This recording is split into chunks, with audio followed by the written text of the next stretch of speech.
Hola, it's me, Trevor Tate, bitches, and I am back. And today my video is going to be about the coming out process, and I guess the internal issues or the internal emotional things that you deal with. As I can say, this is only my opinion and strictly my opinion, so just sharing it for the world. I'm not God or Gandhi or anybody, so you don't really, if you don't go for it, you don't go for it. But anyways, so I do believe being gay is not a choice. I think it is something you're born with, just like the color of your skin.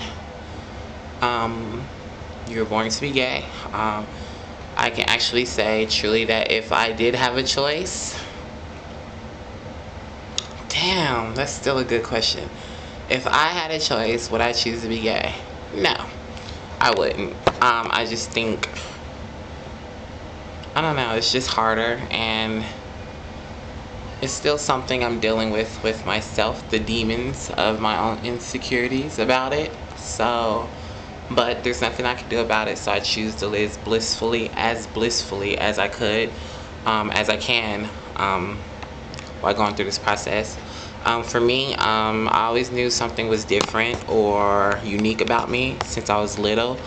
I was just always drawn to more girly things. I always wanted to do the more girly things naturally, but being around all my brothers, I felt that I had to compete just to hold my own, and if not compete, just hold my own. Compete to be the center of attention, because I am the middle child, and I do suffer from the middle child syndrome. So the attention always has to be on me in some way, shape, or form, whether it's conscious or unconscious, and that's something I'm really discovering about myself within this last couple of months.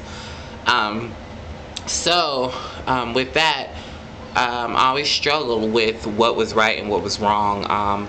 It felt so right to play with dolls. I love doing hair. I love the fantasy that I can play out with them and everything like that.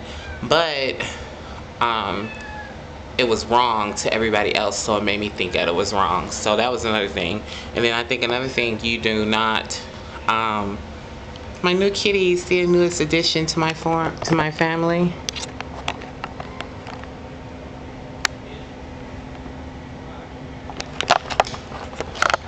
His name is Corrupt.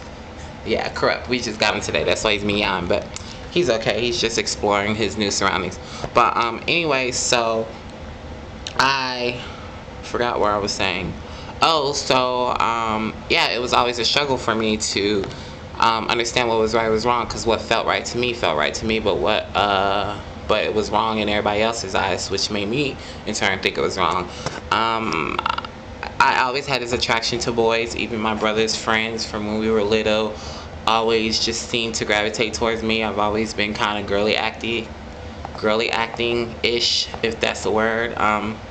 Even though I could run with them, fight with them, and play basketball with the boys and stuff like that, I still had this very feminine, sensitive quality to myself, and I think that just attracted guys. So I always had this. They always just flocked to me from my earliest memories. I can remember, like, niggas or my brother's friends trying to get with me. So I really didn't understand it, and the fact that I would have strangers come up to me or uncles tell me that I'm going to be gay and things like that, it kind of affected me. And it wasn't like nobody's going to say, oh my god, you're going to be gay, like you won $1 million.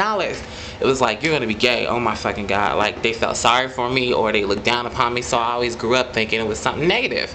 So of course in my youth, especially my teenage years, that was something I totally rebelled against, especially when, as I got into my sexual peak, was when, and that's when you really identify, or when you really start to know whether you like somebody or not, the opposite sex, or I'm sorry, the same sex or not, is because your attraction, your arousal goes off on the same sex, and there's nothing you could do about that. I mean, I don't care how much I want to deny it or how much I don't want it to happen. When I see a naked man or when I see a dick, I mean, I just get hard, versus when I see a naked woman or some titties, you know what I'm saying? I can't explain why it happens, I just know it happens that way. I can say nobody's influenced me. I have not known one gay person in my life until I want to say in high school. Besides the guys I messed around with, if you want to call that gay or not, there wasn't no, so I can't say there's anything that could actually influence me. Yeah, in your teenage years or when you hit your sexual peak is when you really, I think, start to know whether you like the same sex or not. What's the matter, kitty?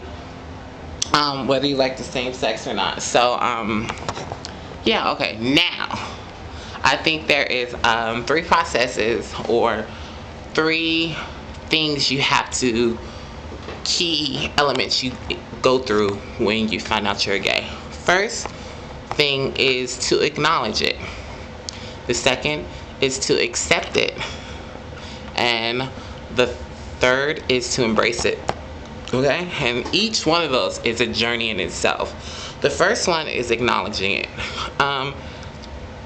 Being gay is not hard.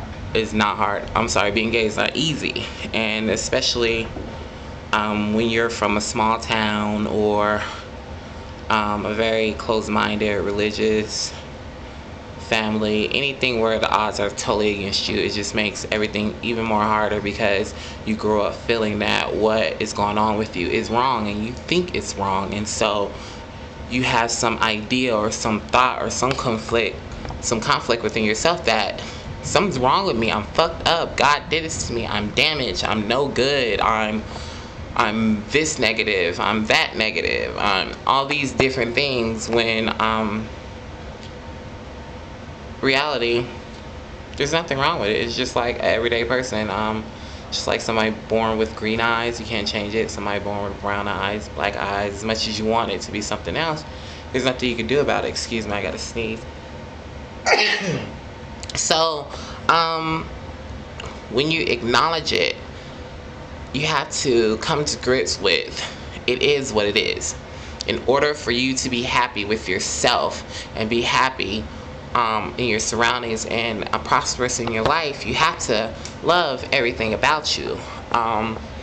My big nose, my crooked smile, my crooked teeth, my big feet, all the things that you just don't like about yourself that you can't change. Those is things you have to come to grips with. Me being a homosexual, me being gay, me being the type of gay I am, it's nothing I can do about it. It's what is natural to me, or what is just like me putting on clothes to go to work, like what I naturally put on. It's just how I naturally am. So there is nothing. Hold on, I gotta tend to my cat. I'll be right back.